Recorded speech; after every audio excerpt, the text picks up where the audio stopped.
It is the Beaver Banter Podcast. My name is CJ Baumgartner. Ian Rivers, my co-host. And Ian, it's our second episode of the week. For those who missed it, we interviewed Bemidji State, or I should say Bemidji Pioneer sports editor Jared Roboto, who covers Bemidji State men's and women's hockey, women's soccer, and a whole bunch of other different things. It was really great getting to talk with him, Ian. And if you want to go back and listen to that, you can do that Apple Podcast, Spotify, wherever you get your podcasts, as well as on Twitter or X, Facebook, YouTube, all those places as well.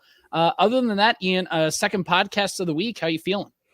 Feeling really good. And I would highly recommend that anybody that did not hear that interview with Jared Roboto to go and listen to that. And if you listen to it, maybe go listen to it again. I mean, there's no a lot of disrespect stuff to anybody that we've interviewed on here because we've had some damn good interviews, but that might have been one of the best. Jared is a very good guest to have on the podcast. So I really enjoyed filming that one at the very least, and I'm excited to hear how it comes out in post. So.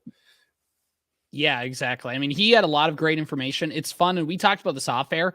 It's really fun to have writers because they are very good at articulating their opinion. And of course, they are no shortage of words. Like, they want to talk and they want to do all this stuff. And they, so it's a lot of fun. He knows a lot about Bemidji State hockey, covering them for the last year and all that. So it's a really fun interview. You also get to hear kind of the groundwork of him and his process. And that's the really fun part too. I was getting to hear why he likes sports and what he looks to write about and all the different places he's been to get him to Bemidji State and all that. So anyway, that's our ringing endorsement of our own interview. Go listen to him. He's pretty good.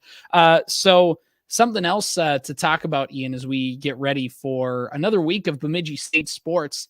Things are kind of ramping up. It feels like things are starting to peak at the right time for men's hockey. Feels like men's basketball is getting on the right track. Women's basketball is at least going to end the season on a relatively high note, and women's hockey keeps putting along here on their kind of second half of the season. Let's start out today, and let's first talk about a women's basketball, and let's talk about the weekend they had. Yeah, it was not quite the weekend that you've had, a couple weeks ago and 2 weeks before that, or a week before that, but they played a good game against Sioux Falls. They lost by 5 points in that one. And man, I can't remember who it was that was tweeting about it. If it was Chris, I think his last name is Babcock. Is that the right? Bemidji Pioneer? Yeah. I think it was him. Christian Babcock? Christian, yes. That was tweeting about the free throw attempts from each team. And it was just like stark contrast because Sioux Falls shot 28 free throws in this game. BSU, I mean, they got to 14, which is good for BSU, but that's half of what Sioux Falls put in. They put in 24 points from the line compared to 11 for BSU. And when you lose a game by 5, that is a big denominator in that game. Points in the paint, dead even, 28 apiece. Points off turnovers, pretty close. 17 for Sioux Falls, 12 for BSU. Second chance points, 15-12. So it was a relatively close game all the way through. But BSU, again, not able to get to the line enough. And obviously there's more that goes into a basketball game than just getting to the free throw line. Rebounding dead tight, 39 apiece. Both teams shot pretty similarly. BSU actually shot better from the field than Sioux Falls did. And I guess that leaves the turnover battle, which BSU lost by 6. So again, I mean, you cannot tell the story of a basketball game from the box score, but you can read the spark notes. You know what I mean? When you lose a game by 5 at home and you make 13 less points from the free throw stripe and you turn the ball over 6 more times, that's probably what's going to make you lose a close game. Right. And, I think over some good things to talk about with this game, when you look at it, Aaron Barrett did get a career high 20 points in the ball game, and a big reason. I mean, their offense, had a great game. And it's like you said, they shot great from the field. They were do a lot of different things, but at the end of the day, you gave the other team just a few too many possessions. I'm trying to find the rebounding stat off the top of my head to kind of see that. disparity here and kind of how vast that was, if any. But I mean, it's just one of those games where it's like you said, there's a lot more to it than just looking at a box score stat. There's, for a game of basketball, there's so many different possessions, and there's so many possessions in a game. You sometimes tend to forget that 4 or 5 possessions can sometimes make or break a basketball game. I mean, heck, I did a high school girls basketball game the other day, and it was like outside of a 12-0 run, like those two teams were neck and neck. And a lot of it was like they got beat against the press a couple different times, and that led them to help them kind of on that 12-0 run. And a girl went 3 of 3 from behind the arc. So like if you take away that, and that's the thing, it's like 5 possessions. And that's how much it can sometimes swing a game. And with one that was decided by 5 points, it just kind of like is there one single factor that lost them this game? No, there wasn't. But, it's just little things that can kind of add up over the course of a game. Yeah, absolutely. And so, it sucks to lose that game. You thought you had a good chance at home to pick up yet another win and continue this little hot streak that they've been on lately. But it was not the case. And then you bounce over to Saturday night, you play a game against SMSU, and it's not quite as close as the final score outlook looks. There was a wild comeback attempt by BSU in the fourth quarter. They actually doubled up Southwest Minnesota State 20-10 in that fourth quarter, but it was still only good enough to cut the lead to 13 points. It was really a tale of that second period where BSU just did not shoot very well at all. They shot 25% from the field in that second quarter.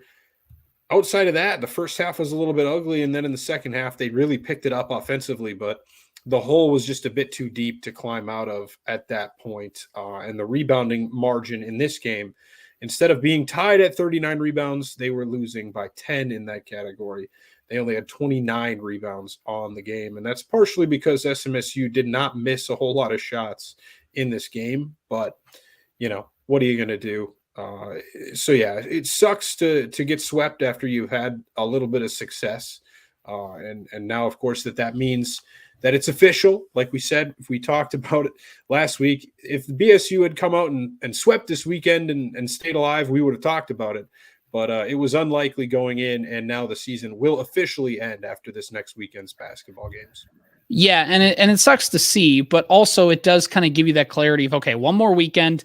Can we end this season on a high note? What are some things that we can do to kind of get that last little hurrah out of there? And yeah, I mean, it's a season that's had its ups and downs, and they've played some better basketballs of late. I mean, even though that they've lost some of those games, you've definitely seen the scoring start to get a bit of an uptick. You've seen them start to do a couple things that they've kind of rounded out. But like you said, Ian, I mean, there's 2 more games left in the season. I believe they're both at the BSU gymnasium this week. No, they're on the road. Excuse me. They're at Winona for Winona State on Friday, and they're at Mankato for Minnesota State on Saturday. So that's going to end their season. But I mean, it's not obviously maybe the idealist of ways when you look at the NSIC standings. Minnesota State is at the top of the NSIC, and Winona State's in the middle of the pack, but still an above 500 record in NSIC play. It's not necessarily an easy way to end your season, but I mean, hey, it's pretty much just, can you see that offensive consistency sustain, and can you just see a little bit of improvement on defense? And obviously you can't really carry that over into next season. You can't really carry momentum over, but you can carry a vibe a little bit. And I know that it doesn't sound like those things are different, but they are. And I think, for a team like Bemidji State, you just kind of want to hit that refresh button. So it's just getting a good vibe to end the season on. And that's pretty much where they're at. Yeah, they'll have a decent chance, I think, against Winona State to try to pick up their last win of the season. Minnesota State, 21-5 on the season, 18-2 in the conference. Winona State is actually quite a bit under 500 in the conference and out. They're 8-17 overall, 7-13 in the conference. You're right. I was looking at MSU Moorhead. My bad. Okay, yeah, I was wondering, but either way, yeah, it's still going to be tough. I believe we've already played them this season, and we did lose by 1 point in the BSU gymnasium, 43-44. So it's going to be a chance to pick up. And their offense has been much better since then. Exactly. So there's going to be a chance to pick up a last win of the season. Will it mean much other than, I guess, potentially finishing 14th instead of 15th if Wayne State can't pick up a win? Maybe not. But either way, you'll give yourself your 4th win out of your last 8 games. And that's a pretty decent way to end the season. So let's flip over to men's basketball and just kind of talk about their weekend. Obviously, last home weekend, we kind of talked a little bit about it, previewing those games and where Bemidji State men's basketball is at. I know Saturday night was a big night with the blackout event going on at the gym. And for Bemidji State, what happened over the weekend? They started off the weekend pretty good. They got a win, a big necessary win over a Sioux Falls team that was right there, tied with them and still tied with them in terms of home court advantage in the first round of the NSIC tournament for that 8th seed. BSU was able to pull out the win. It was a pretty close game all throughout. BSU trailed by 4 at halftime, and then they had a pretty big second half. They won by 11 in the second half, 39-28 to take the win. They were able to out-rebound Sioux Falls in this game. They outshot Sioux Falls, especially the second half. The Beaver defense was swarming. Sioux Falls only shot 10 of 35 in the second half. That's a pretty low clip. And BSU did a damn good job getting to the free throw line. They shot 34 free throw attempts in this game, really slowing the game down, playing at their pace. And that's big. 40 points in the paint for BSU. The second chance points, they almost had to with the way that their favor. 3-point shooting was in that game too. When you look at 28.5%.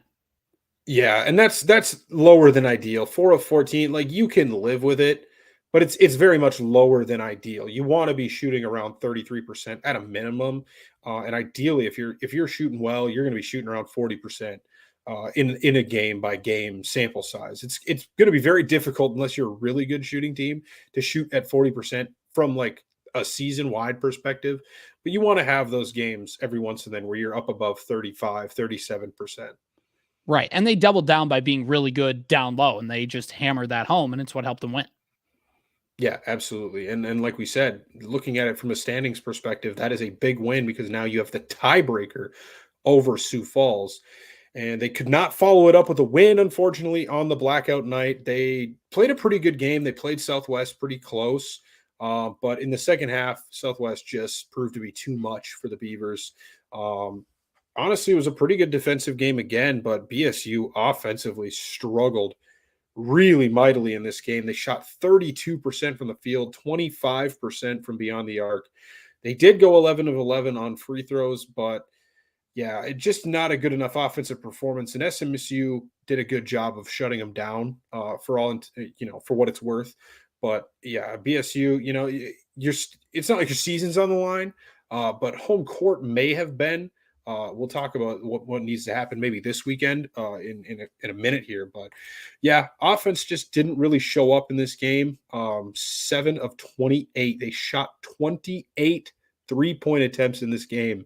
That's not going to get it 7 of them. That's crazy. 28 3-point attempts.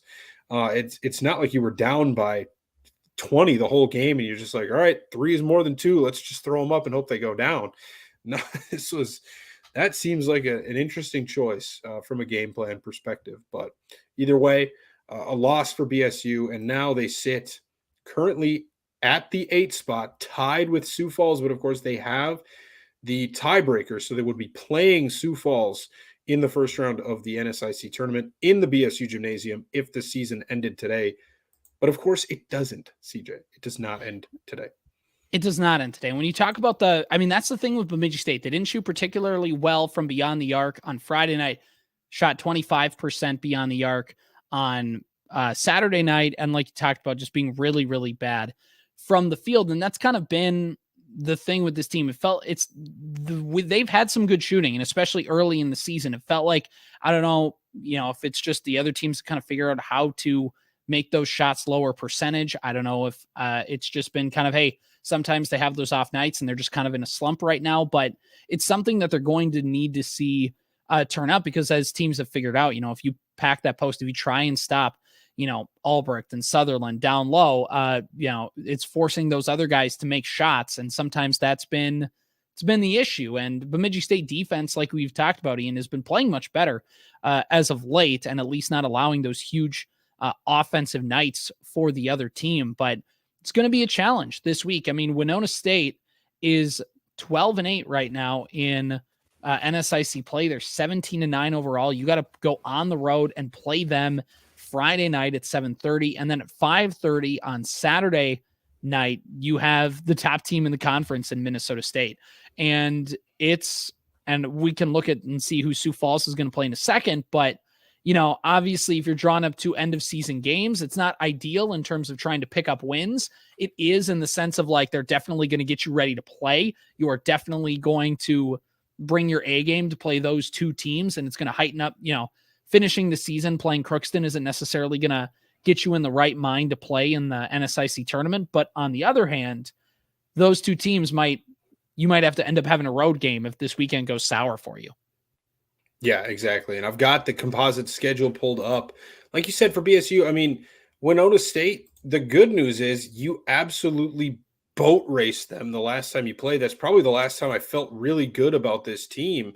A 93-58 victory over Winona State. You held them to 39% shooting from the field, 22% from three, and you shot 50% from the field and 45% from beyond the arc. That's a really good game for BSU offensively and defensively. And by the way, that came off of an overtime loss to 2 points to Minnesota State the night before. So that was a weekend we felt so great about that team before things kind of went off the rails. Yeah, really, really good. So I really do think, though, that you've got to pick up one of these games, even if it's creating a little magic and winning that overtime game against Minnesota State this time. I truly think that, Sioux Falls. So here's the good news. Sioux Falls plays MSU Moorhead and Minot State. Those are two teams inside the top 4 of the NSIC. They could lose both of those games. But then even behind them, you've got St. Cloud State and Northern State, who both play this weekend as well, who are one game behind you. I don't know how the tiebreakers would shake out necessarily with either of those teams. But, I mean, St. Cloud State plays Minnesota Duluth and Concordia St. Paul. Northern State plays Wayne State and Augustana. So there's no telling if either of those teams will be able to sweep this weekend. And again, I don't know what the tiebreaker is. Maybe they wouldn't even have to sweep. Augustana, I believe, holds the tiebreaker over you, depending on what it is. I guess I truly don't know what the tiebreaker is for men's basketball. If it's just head-to-head, like in an instance I mean, like you'd that. think it would be head-to-head. So if it is, we're out of luck if Augustana wins a game and we don't. So I think the best plan of attack, at least one of these games, I mean, if you get 2, that's great. You might be able to leap Augustana. Well, what am I thinking? Augustana is not the one in the race. I'm thinking of Northern State and St. Cloud State, not Augustana. Augustana is 2 games in front of us. So apologies about that. But yeah, I think if you want to win one game this weekend, you're probably more likely than not going to be hosting a tournament game in Bemidji not next Wednesday. Well, actually, yes, next Wednesday, not this coming Wednesday. But I truly do. I think you got to pull one of these games out. And then once you get to the tournament, and we'll talk about this next week, but I think that this BSU team is good enough in a tournament format. They could do what they did last year. They could make a run. I think they're a good team that has consistency issues, that really cannot put together multiple basketball games in a row where they got the talent to do play successful, but they have the talent to do it. And, you get in a neutral setting and the pressure is now on that higher seed, just like it was with Wayne State last year and with MSU Moorhead in the tournament. Anything can happen. And I think that that's what we got to do, is just get one of these 2 wins, get to that tournament, and then, figure it out from there. Right, exactly. And, obviously the seeding will be what it'll be. I'm sure the message from Coach Boshi is basically just try and end the season playing their best basketball, and they don't really control their own destiny in much. So they kind of are at the mercy of how fate just kind of shakes out. And yeah, I mean, it feels like they're a different team from when they played Winona State and Mankato last time, considering that following that weekend, they went on a 6-game losing streak that really derailed kind of the momentum of their season. Now, since then, they've won 3 of 4. So they have turned things around a little bit. Like, they have gotten things back on the right track. But, those are two teams that are feeling good, especially towards the end of that season. And for Mankato, that's at the top of the conference right now at 18-2, they are likely, unless they lose both their games this weekend, it looks like Mankato is going to get that top seed. UMD is going to be the 2. MSU Moorhead's going to be the 3. Minot State's going to be the 4. Southwest is going to be the 5. Winona State going to be the 6. It's kind of how things are shaking out right now. And again, barring like any of these teams getting swept, like it's got to bar a sweep for any of these things to have some major. You might see one or two of those flip flop, but for the most part, yeah, it's probably going to look something like that. That top 4 is pretty much set, I think. Yeah. Well, Southwest Minnesota State, I guess, could shake things up. I don't know who they play, but Southwest plays Minot on Friday, so that will essentially be a game for, and then Southwest plays Moorhead. So, never mind. Southwest could be in danger of flipping. So Winona State's got something to play for. They can get that 5th seed. Yeah, exactly. Southwest could be in danger. Yeah, there might be some movement, but in terms of what affects Bemidji State, winning the game against Winona would go a long way to try to just very much solidify your chances of getting that home playoff game. Either way, on the road or at home, I think the BSU can do it. I think they're a much better team at home, especially if we can replicate the atmosphere that we did last year against Augustana in the BSU gymnasium, that this team has a much better chance to go and win that playoff game. But on the road, they still have the talent to do it. That's just more of a question, I think. Yeah, exactly. And look, what is it going to take, Ian, for Bemidji State to have a good weekend? I know we've talked about kind of the big picture stuff, but on the court, is it going to be, is it going to be that outside shooting? Is it going to be the rebound game? What is Bemidji State going to need to do if they're going to want to have a big weekend? Because to me, it feels like, Sutherland's had his good days. Like, I'm not trying to say he's had a bad season by any stretch, but, he's going to have to be a presence. They're going to have to be able to shoot from the outside. They just haven't been the last few weeks. Bemidji State needs to find that outside shooting. For one point in the season, it was the turnovers that were really big. It feels like, at least kind of maybe to me, that the turnover issues have at least subsided to being like a major issue, but now it's kind of been the shooting. It's trying to find those high percentage shots and just trying to have them go in, but sometimes you don't shoot that bad. You're Division II basketball players. I get that sometimes you have bad nights. I think it's just trying to find those higher percentage shots and not settling and making sure that you get those good looks. Yeah, ultimately, I think that this team is going to run through John Sutherland and Dalton Albrecht. And yeah, if those two aren't on their game, then the guards need to step it up. And just kind of everything didn't go right. Braden Williams seemed to be the only one offensively that could put it together against SMSU. John Sutherland and Dalton Albrecht shot a combined 7 of 22 from the field that game. And then BJ Davis went 2 of 12, which doesn't help. So yeah, I think if you don't teams are coming after those two guys. So I think if you don't have those 3 players go a combined, let's add BJ Davis's total in, because those are 3 of the more important offensive players for this team. And they shot a combined, it would be 9 of 25 plus 9 of 34 from the field, I believe, if my very quick math is correct. So if you don't have an offensive game of that caliber, I think that this can be a successful team. But ultimately, I think it lives and dies inside. If the guys can be banging inside and do their thing down low, then I think it opens up for the outside shooters to get more space, because, doesn't matter man or zone. Here's a tip for Jared, who apparently can't, throw a little shade at him, pick out whether it's a zone defense or not.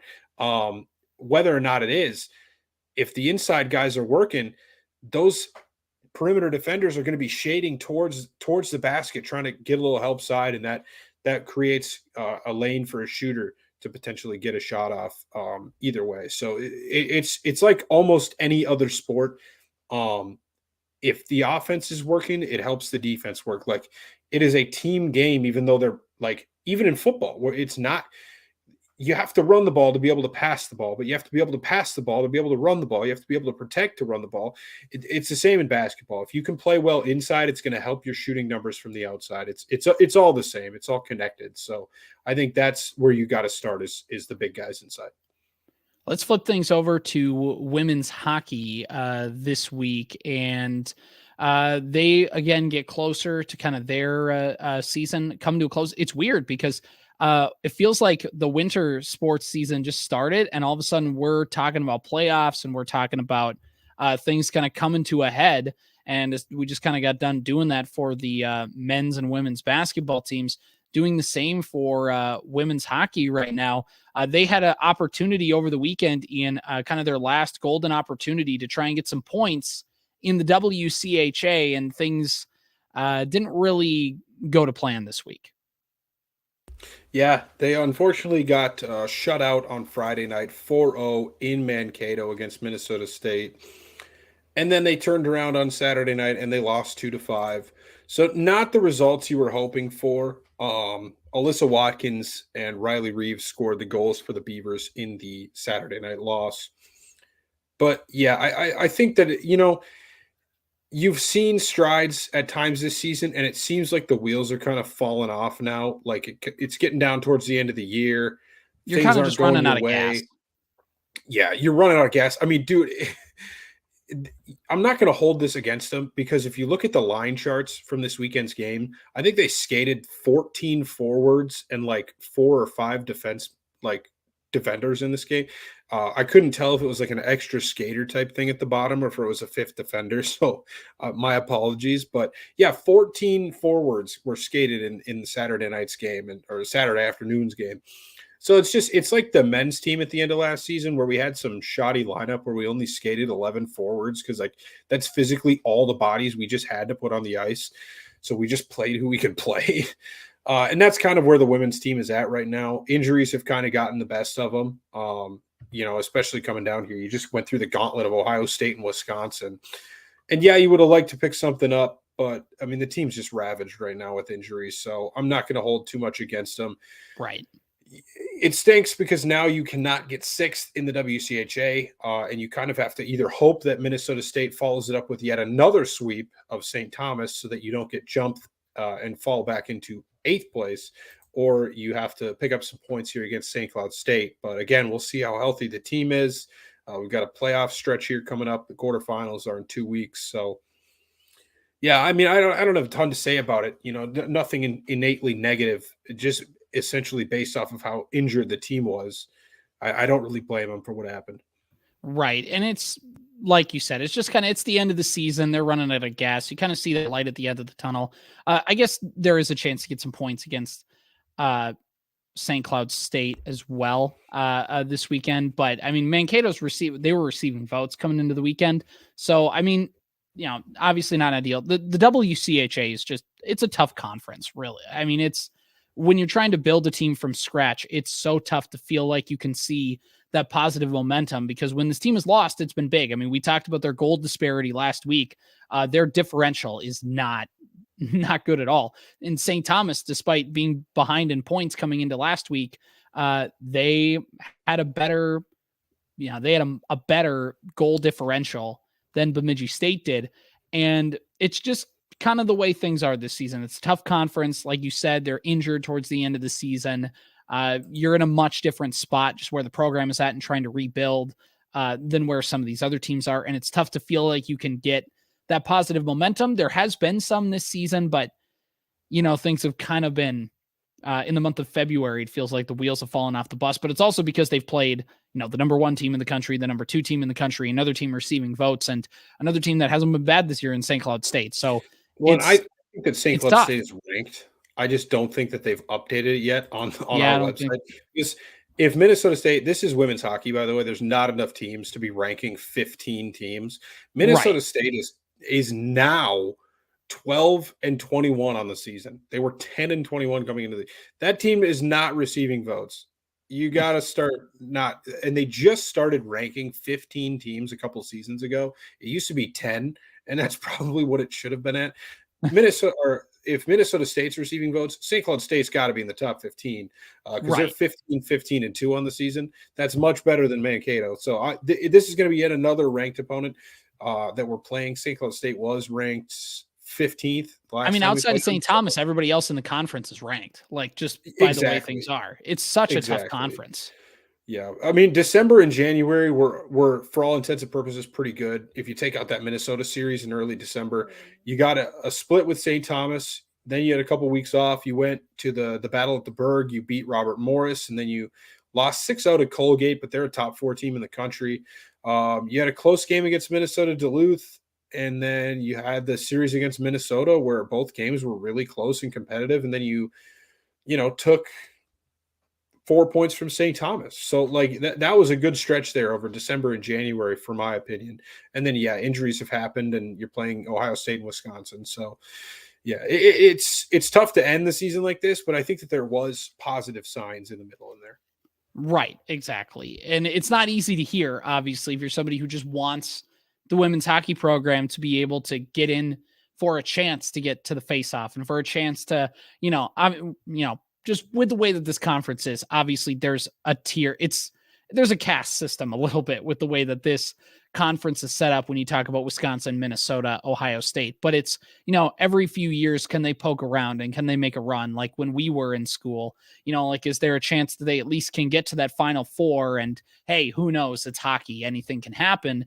But you gotta start from scratch. And that's what they had to do this year. And it's about what we kind of expected. And part of the problem has been the emergence of UMD and St. Cloud State as programs, because when we were in school and Bemidji State was finishing in 4th and 5th in the conference and whatever, St. Cloud State and UMD were still very much, and they are still middle of the pack because the top of the pack is so much further away, but now they're middle of the pack, and like UMD's like a top 10 team in the country. And their record gets kind of obfuscated because they play those 3 teams all the time. So they get into the NCAA tournament and all of a sudden they're like, oh, like these teams are not as good as Minnesota, Wisconsin, and Ohio State. Exactly. So that's part of the reason that BSU seems like they're even more down than they probably are.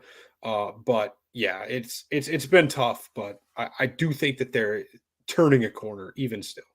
Yeah.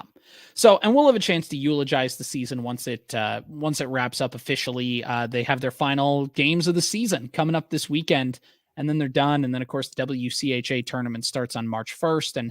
And that kind of has its whole thing going there. But let's flip over to the men's side, because Ian, we talked about how big of a weekend that this was at the Sanford Center.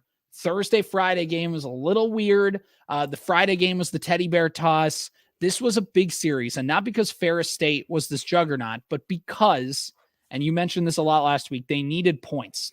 They needed to put themselves in a good position to, where they basically didn't have to go 4-0 in the final 4 games. Like this was a big series for just kind of setting the table against Ferris State. And Bemidji State came out and played a very, very good game on Thursday night. They came out and played a fine game and came away with points. But overall, I mean, 5 out of 6 points on the weekend, that's, outside of sweeping, that's as good as it's going to get. And right now, the Bemidji State University men's hockey team is in first place in the CCHA with the final 2 weekends. Yeah. Thursday was a weird game. It was not what you wanted. The first and second periods weren't bad, but like the third period started and you could just tell it looked like shades of last year. And we talked about this a little bit with Jared earlier, where it feels like you dropped a point against Northern Michigan, but it's not the same as it was last year. This kind of felt like, all right, it's Ferris State. We got a 1-goal lead. Let's just pack it in, play defense, get to the empty netter, play keep away. Let's bury one and end this game. And it's like, okay, well, what if they score with 6.5 minutes left in the game? What are you going to do then? And then they looked really good for the last 6.5 minutes. Like they outshot in the third period. I don't have the period by period box score in front of me, which I know there's a way to find, but I can't. Like they outshot them like freaking 20-2 in the third period. It was like crazy how many shots BSU put up in that period compared to Ferris State, but wasn't enough to get the winner in regulation. But it came down to who else but the hottest man on the team right now, Adam Flamang, in overtime, a minute and 30 in, took a pass from Kyle Lofton, Yuri Väisänen, and put it in the net. It was a real snipe up over the left shoulder, or I'm sorry, the right shoulder, left corner of the net of, I believe, Noah Stein, or I don't remember what his first name is. Stein played. It's Noah Giesbrecht. It's not Noah Stein. But Stein played on Friday night for the Bulldogs. And then, yeah, you get 2 points out of it, and you're like, ooh, now Friday's going to come. And you really need to win this one in regulation to get 5 points because you want to have as big of a buffer as you can.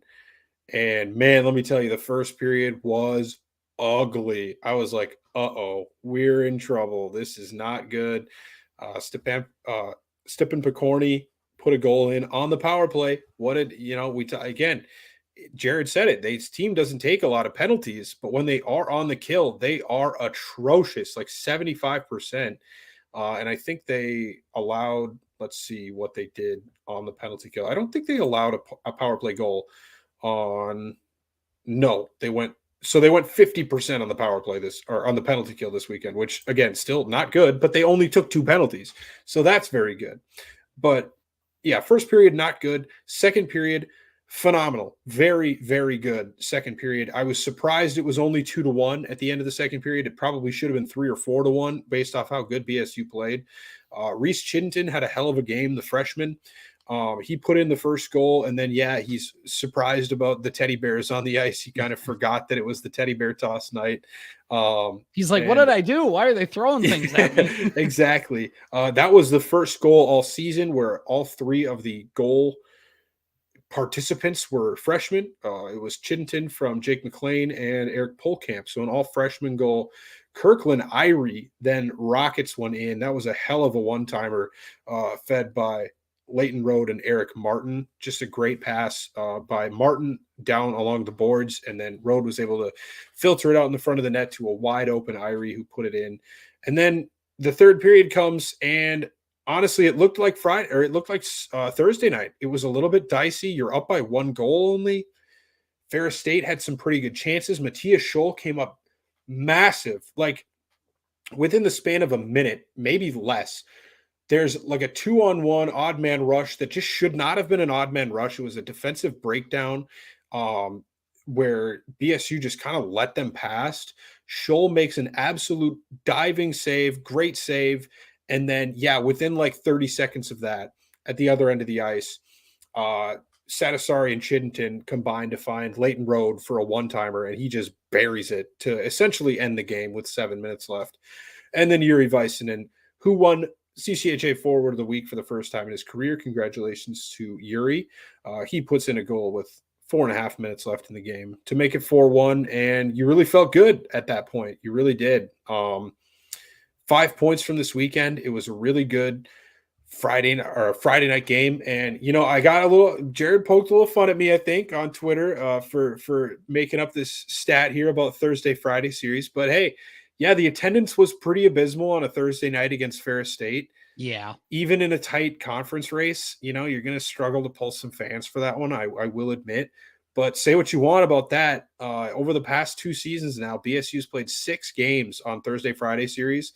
They are 6-0, taking 16 of a possible 18 points from those games. And not all of them have been gimmies, because you look earlier this season, Bowling Green, who wasn't very hot at the time, they're now the hottest team in the conference. You took 6 out of 6 on them. And last year it was Minnesota State, who you went into Mankato and got 5 points. So maybe we need to make these Thursday, Friday series a little bit more popular around Bemidji. If we can get some more fans in attendance, I'm sure everybody will be fine with it. The only problem is it's hard to get people to show up on a Thursday night in Bemidji. So hang the banner. Hang the banner, damn it. Hey, hang points are points, and I'll take them. We are in no position to be scoffing at points. And so for everything, now comes the fun part. Now comes the look ahead for Bemidji State, because this is in terms of the fun and like the CCHA is probably in a good spot with how this is set up because the Beavers have 2 games at Mendota Heights to play St. Thomas. 2 huge games for a team that's chasing them. And even if they get past them, Minnesota State Mankato is waiting for you at the Sanford Center when you get back home. And that's going to be the final 2 games of the regular season. And from like a fan perspective, from like building momentum and excitement, this is about the best situation you could have had for a team that wants to hang on for dear life to the top spot for the McNaughton Cup.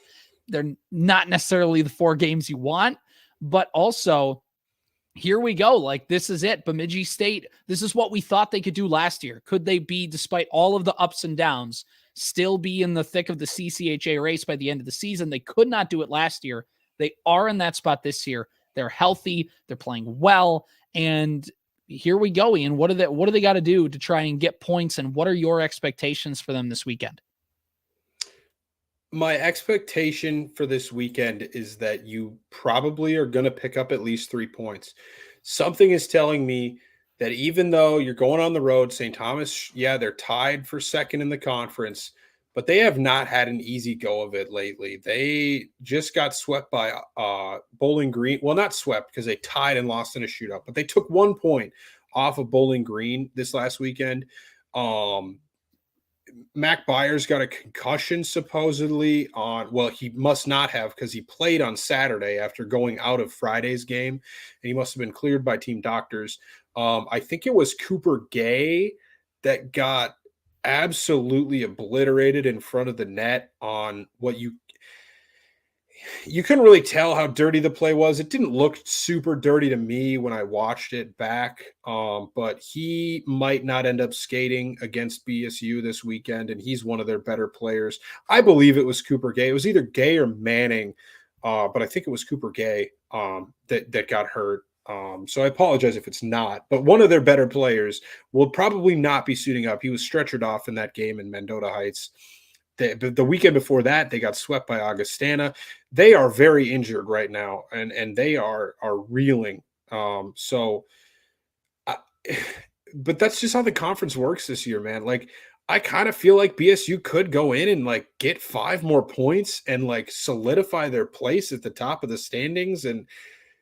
But this is a weird conference. And even last year when BSU was beaten up, they took 3 points away from St. Thomas at the end of the year. And this is a very different St. Thomas team, but you just never know what's going to happen. I could see it, BSU getting 5 points from this weekend. I could see them getting no points. Like, that's just, yeah, we're playing the best we have. And that's why my gut tells me that the minimum that they're probably going to get is 3 points, because the Beavers are as healthy as they've been. You know, if Fulmer comes back, they'll be like 100% healthy, and they're playing well. Like, yeah, sure, it's been against the 2 teams at the bottom of the conference, but they took care of business, and that's not what this team might have done earlier this season against those It's not what they would have teams. did last year. Or last year. So, yeah, I think that, I mean, if you're looking at it from a what do you need to do perspective, if BSU runs the table, obviously they are CCHA champions. And there's a scenario where you could win the championship on Saturday night. If you sweep St. Thomas, Minnesota State gets swept by Lake Superior State, and Michigan Tech sweeps Bowling Green, you are the CCHA championship team before you even have to come back to the Sanford Center. You can have the whole weekend parading around the McNaughton Cup. But that's unlikely, because very unlikely with this Lake conference. Superior State is not playing very well, and I think that Minnesota State's probably going to take a majority of the points from that series, especially in Mankato. So you just want Lake Superior State to take whatever they can off of Mankato, and you ultimately obviously want to take what you can from St. Thomas. Obviously, you know, we're looking at scenarios here. If Bemidji State sweeps, obviously you want Lake Superior State and Michigan Tech to sweep so that you can just lock the conference up. You know, as exciting as it would be to be playing against Minnesota State for the CCHA title, I'd rather just have it locked up by the time that series rolls around. You know, like, who wouldn't? Ideally, I would just win all the games. I mean, yeah, exactly. Why not just win them all? But let's say, for example, Bemidji State takes 3 points this weekend against St. Thomas. what do you want to happen then? I think you still want Lake Superior State to sweep. I don't think there's a scenario where you want Minnesota State to pick up points. The argument I think can be made where maybe you want Bowling Green to take like 1 point from that series instead of getting swept, because Michigan Tech is in 5th. That's the team you're trying to hold off for home ice. And if you take 3 points, Michigan Tech gets 6, you're still 4 points ahead of them. But then it's like, okay, well, what if we get swept by the Mavericks? Because they're a good team, and what if we choke? And then we might slip out of home ice. Like 2 weeks ago, we were in first, and now, so like there's a part of me, but ultimately, yeah, you probably just want Michigan Tech and Lake Superior State to take as many points as possible. The other stuff is getting really nitpicky and like worried about like, oh, well, we'd be 4 points ahead of them and 2 points. That you're getting a little nitpicky there. So ultimately, cheer for the Lakers and the Huskies this weekend, and then you just want the Beavers to take as many points as possible. 1 point, 2 points, I think you're putting a positive spin on it and at least saying like, hey, at least we're still in it. Like if you take 2 points from the Tommies this weekend and they take 4, you're tied with them going into next weekend. And depending on what Minnesota State does, you're only a couple points behind. You play them. We'll see what happens. So you got to at least like get 2 points bare minimum. And that's if things go wrong, 3 points, 4 points, I think you're very happy with. 5.6 points, you're ecstatic. You're starting the parade buses, and hopefully you can pull it off. I think many people have thrown around that 9 points is kind of the golden ticket. That's the golden number that you want to get to. The magic number, that's what I'm thinking of. Because if you get 9 points, doesn't matter who it's against. If you get a split against St. Thomas and then you sweep Minnesota State, you will still be ahead of both of those teams because it would be impossible for either of them to pass you mathematically. If you split with one and you take 6 off the other, neither team of that can pass you. And then you just need Bowling Green not to sweep both series to end the season. They can't get 11 or 12 And based points. off the way this conference is, if you're expecting a team to win, to get all the points in 4 straight games, that's not going to happen. Yeah, I mean, they've got like all the points, not necessarily, but they swept both series going into this Tommy series, and they took 5 points from the Tommies. So Bowling Green, they're weird because I don't think that I do trust a team to go do that. But like, if anybody can, is it Bowling Green? Like they might be the team that scares me most because they're out of our control. You know what I mean? At least with MSU and St. Thomas, we kind of control what happens with those guys. Like if you lose the conference to one of them, it's like, well, it's probably your fault because you played them both. Right. If you lose the conference to Bowling Green, it's like, damn, I mean, we did what we could. We took 6 points from them and it still wasn't enough. Like, there's nothing more we could have done against Bowling Green. So, but ultimately the Beavers control their own destiny. You keep winning hockey games, and I think that you have a really, really, really good shot of lifting the hardware. And then, I mean, we know how much better this team is at home than they are on the road. Having home playoff games would be very important come down to the CCHA tournament. Very important. And we talked about this with Jared with the momentum building, and he kind of said it. He's like, it's getting there. Like, it's getting there. Obviously, people are a little reserved. There's still a couple weekends of the regular season. But, I mean, can you imagine where all Bemidji State needs to do is, like, get 4 points in a series against Mankato? Like, the Sanford Center, and even if Mankato still has a chance, like, that's going to be a fun rink in that final series of the season in the Sanford Center. Now, obviously, you have to play well against St. Thomas, but I mean, I don't know. It feels like that that could be a potential for a good momentum builder of kind of setting the stage. And, BSU men's hockey, obviously they're not a juggernaut this season, but they're getting healthy at the right time, as we mentioned before. And they got some flaws, but there's a good hockey team in there, and they're very talented, and they got some stuff that they can do, that they can work with. And basically, this could set the stage, depending on how they could get swept against St. Thomas, and we could be completely different next week when we do this podcast. But coming into potential, basically, there's a very good shot they come in against Minnesota State again at the Sanford Center, and that could be like the series of the year. Like that could be something that we talk about all week long next week. Absolutely. Yeah, and it does not matter what happens this weekend. BSU will still be mathematically alive for the CCHA title come next weekend, come March 1st. So get your tickets, get to that Mankato game because, yeah, I mean, if they get swept, they're still going to be alive. But like, you got to hope that Bowling Green dropped a bunch of points and that St. Thomas drops points in the last weekend. So that you'll need a lot of help if you get swept, but you'll still be alive. And so it'll be And exciting also, you get a hockey. chance to ruin Exactly. Mankato's We season. cannot So have Mankato. Anybody, it can be any team. I'd rather see Michigan Tech somehow jump up because I still think that they're technically in this race. Like they're only 7 points back. The CCHA is crazy. Do I trust Michigan Tech with how they're playing right now to get probably 12 points from these? No, I don't because they haven't played well enough. but in this conference, in this And in year, this anything. conference, you never know. And I think, if I'm remembering correctly, they play Bowling Green this weekend, and then next weekend they play St. Thomas. So they have two of the teams that are in front of them on their schedule. And then, if BSU and Minnesota State cannibalize themselves, you never know. But Right. the weirdest part is I did the math on if it's actually possible because mathematically, BSU could still finish like seventh in the conference if like like Northern Michigan can get enough points. I did the math to see if it was actually possible or if enough teams would cannibalize themselves so that BSU couldn't actually.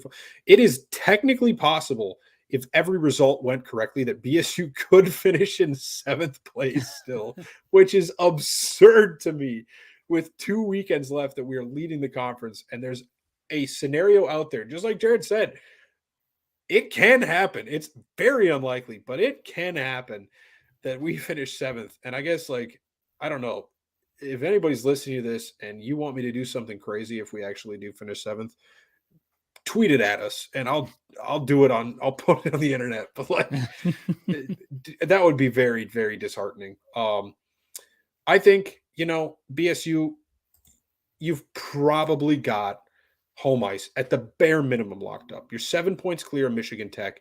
You would have to play really poorly over the last 2 weekends. St. Thomas, like I said, they're dismantled with injuries. I can't see us getting swept by them. And Minnesota State, they're a tougher team, but you're playing at home. And I can't see us getting swept at home with the conference on the line. So I don't think that we're going to lose home ice at the very least. We should probably be at least a top 3 seed. So there's that. But man, it's just going to be chaos. Like this is all going to change come Friday night. Like everything that we say is going to be like, well, no, actually this happened. And now we just don't know what the hell we want. But yeah, I don't know, and this is a team that doesn't like, I think BSU set up very well for the tournament and potentially even to make noise. Like, I don't think this team is necessarily just going to go get beat 6-0 by whoever they play. They've taken North Dakota to overtime. They took Wisconsin to overtime. They could very well be in a game. And yeah, the next night, did they turn around and lose 5-0 to North Dakota? Sure. But it didn't look like a 5-0 game. I think that this team could get into the tournament. Whether or not they'll win the game against the number 1 seed, I don't know. Probably not. But you just never know.